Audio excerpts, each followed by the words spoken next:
成瘾性人格根本不存在，你上瘾的真相比你想的更深。你身边一定有这样的人，戒烟戒了8次，每次都信誓旦旦，每次都在第3天破功。或者你自己就是，明明知道刷短视频浪费时间，但手指就是停不下来。然后有人给你贴了一个标签，成瘾性人格，好像你天生就是一个意志力薄弱的人，好像上瘾是写在你骨头里的缺陷。但是神经科学在过去30年积累的证据告诉我们一件让人意外的事，成瘾性人格这个概念在科学上根本不成立。没有任何一组固定的人格特质能预测一个人会不会上瘾。高冲动的人会上瘾，低冲动的人也会，外向的人会上瘾，内向的人也会。所谓的成瘾性人格是一个流行了几十年的民间神话。Hello， 大家好，我是王立杰。那真相是什么？如果不是人格问题，为什么有人就是比别人更容易上瘾？今天我们从2条线来拆解这个问题，一条是现代神经科学，一条是2500年前佛陀的诊断。你会发现这2条线在最深处交汇了。先说科学。1993年，密歇根大学2位神经科学家罗宾逊和伯里奇发表了一篇改变整个成瘾研究领域的论文。这篇论文到今天被引用超过7000次。他提出的理论叫激励敏化理论，核心观点只有一句话，但这句话颠覆了大多数人对上瘾的理解。他们说，上瘾的本质不是你太喜欢某样东西，而是你太想要它。喜欢和想要这2个词在日常生活中几乎可以互换。你说我想要一杯咖啡，意思差不多就是我喜欢喝咖啡，但在大脑里，喜欢和想要是由2套完全不同的神经系统驱动的。喜欢是你真正体验到快乐的那个瞬间，咖啡入口的香气，第一口冰淇淋的甜，这种快感由大脑中一些非常小的、非常脆弱的神经核团产生，主要涉及内啡肽系统。伯里奇称之为快乐热点，它们分布在伏隔核和脑干的特定子区域，加起来只有几立方毫米。想要是你被某样东西吸引、驱动、牵着走的那股力量。这套系统比快乐系统大得多，也强健得多。它的核心驱动力是多巴胺。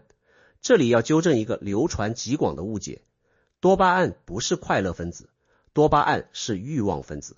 它不负责让你爽，它负责让你想要。当你的大脑释放多巴胺的时候，你体验到的不是满足，而是一种朝向目标的驱动力，一种还没得到但迫切想得到的紧迫感。正常情况下，想要和喜欢是绑定在一起的。你想要的东西确实让你开心，你开心的东西你也确实想要。但成瘾的可怕之处在于，反复接触成瘾物质会让想要系统发生一种叫做敏化的神经适应，想要的回路变得越来越敏感，越来越容易被激发。而喜欢的回路呢？不变，甚至在萎缩。这意味着什么？一个成瘾者的大脑状态是这样的，他疯狂的想要那样东西，但得到之后并没有那么快乐。你有没有见过一个老烟民点上烟之后的表情？很少有那种享受的满足感，更多是一种焦躁被暂时压下去的释然。他不是在追求快乐，他是在被欲望追赶。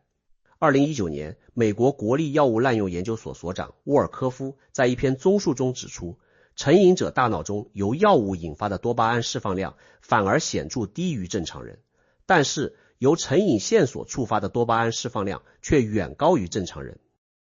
翻译成大白话就是，真正用的时候没那么爽了，但想用的时候欲望比谁都强烈。这就是为什么成瘾者会说，我知道它不好，我也不是真的享受它了，但我就是停不下来。这不是意志力的问题，这是大脑的想要系统和喜欢系统被硬生生撕开了。更让人不安的是，这种敏化是长期甚至可能是永久的。罗宾逊和伯里奇在2024年发表了这个理论30周年的回顾论文，确认了一个关键结论：敏化一旦形成，即使戒断多年，想要系统依然保持高度敏感。一个视觉线索，一个特定的场景，一种气味，就能在毫秒之间重新点燃那股想要的冲动。这就是为什么戒毒者在戒断10年后依然可能复发。而且这个机制不只适用于毒品和酒精。2022年的一项研究发现，同样的想要和喜欢的分离模式出现在赌博、暴食、游戏成瘾、社交媒体依赖，甚至购物成瘾中。你刷短视频停不下来，不是因为每一条视频都很好看，是因为你的想要系统被算法不断点燃，而喜欢早就跟不上了。你在追一个永远追不上的瘾子。那有没有人天生更容易被敏化？有，这就是成瘾的遗传学。科学家发现，大约 40% 到 60% 的成瘾易感性可以被遗传因素解释。其中最被研究的一个基因变异是多巴胺第二受体基因。携带某些变体的人，天生大脑中第二受体数量就偏少。第二受体少意味着什么？意味着正常的生活奖赏，一顿好饭，一次运动后的舒畅，一次朋友间的欢笑，这些东西在你的大脑中产生的满足感先天就比别人弱，你的奖赏基线天生就低。科学家布鲁姆给这种状态起了个名字，叫奖赏缺陷综合征。注意，这不是成瘾性人格，这是一个生物化学层面的先天差异。它不决定你会不会上瘾，但它让你在遇到强效刺激的时候更容易被抓住。就像有人天生皮肤更薄，不代表一定会被晒伤，但站在烈日下更容易受伤。好，科学讲到这里，我想请你暂停一下，回想一下我们之前讲阿含经那一期的内容。佛陀在2500年前给人类的苦下了一个诊断。他说苦的燃料是什么？是可爱。巴利文叫贪哈，直译就是渴，不是一般的想要，是嗓子着火一样的不达目的不罢休的渴。你有没有觉得这个描述和伯里奇说的想要惊人的相似？伯里奇说，想要是一种不依赖于快乐的驱动力，你可以不喜欢一样东西，但依然疯狂的想要它。佛陀说，可爱的特征就是永远无法被满足，因为可爱的本质不是指向对象的，是指向渴本身的。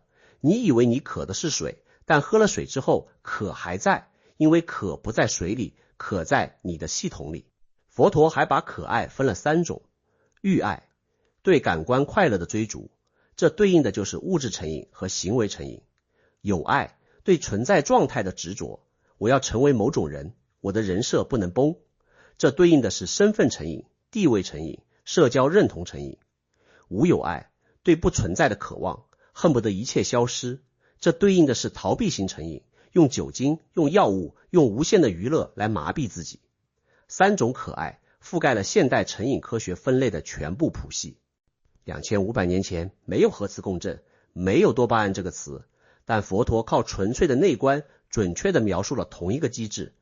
更精确的对标在12因缘里，12因缘的核心链条是无名到行到识到名色到六入到处到受到爱到取到有到生到老死。我不展开每个环节，我只想请你盯住中间最关键的3个：受、爱、取。受就是感受，你接触到了一个刺激，产生了愉悦或不悦的感受。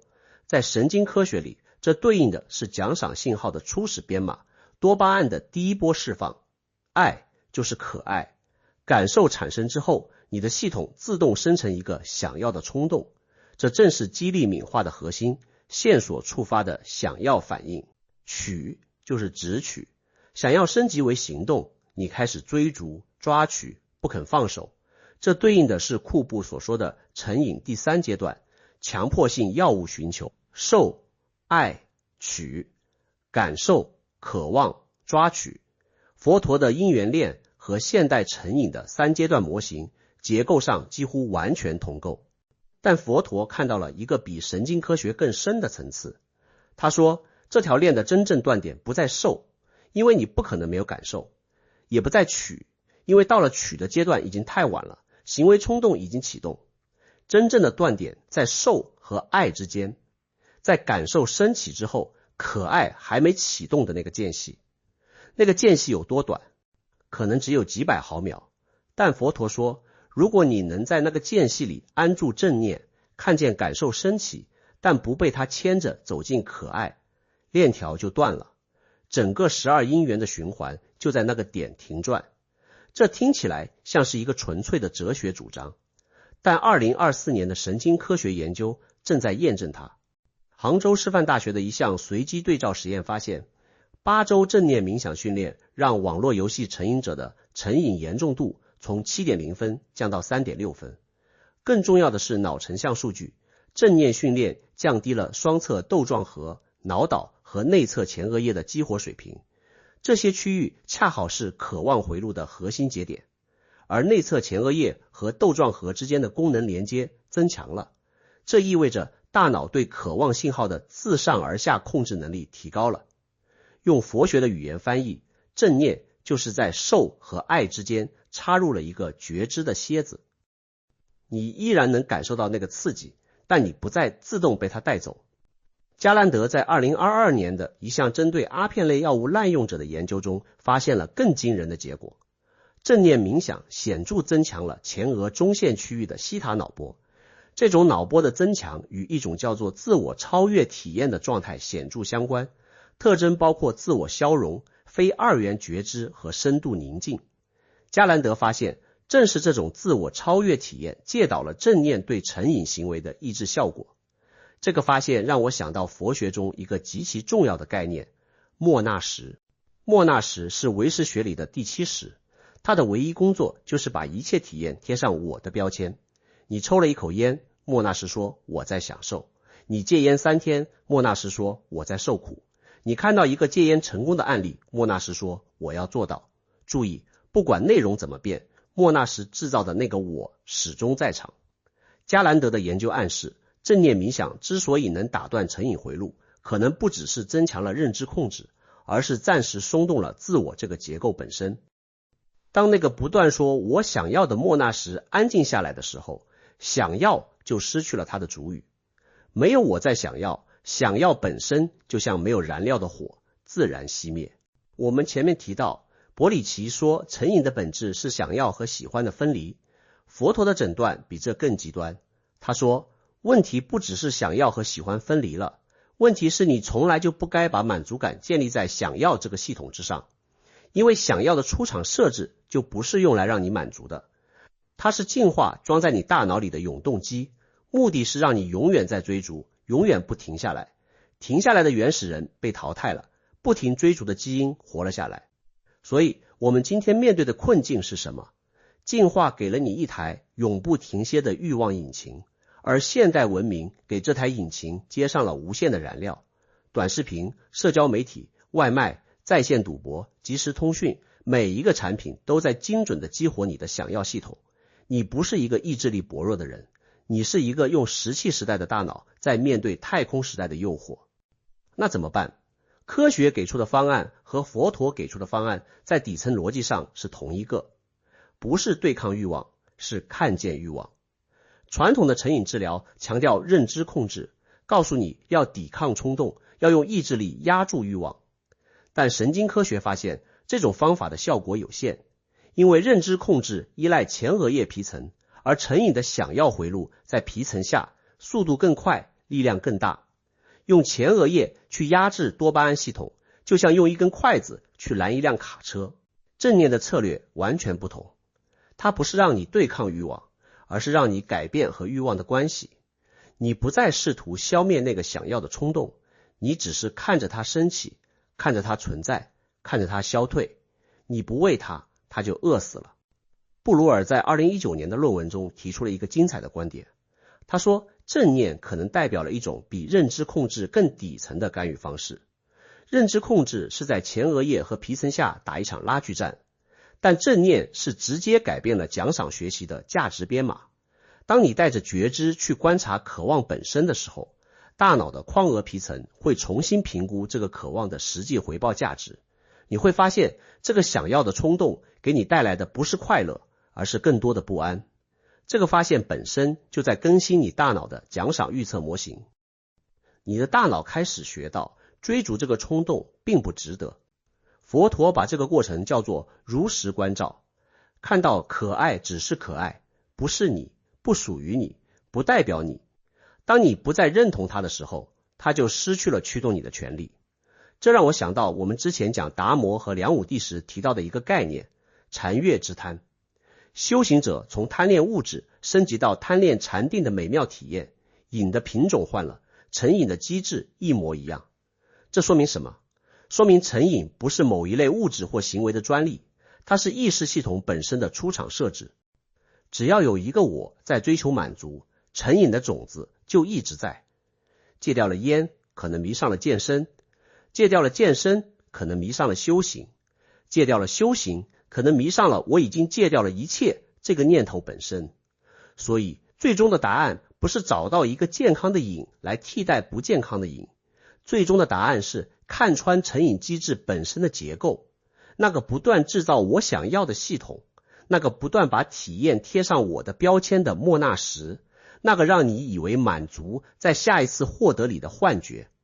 看穿它不是为了消灭欲望，而是为了不再被它绑架。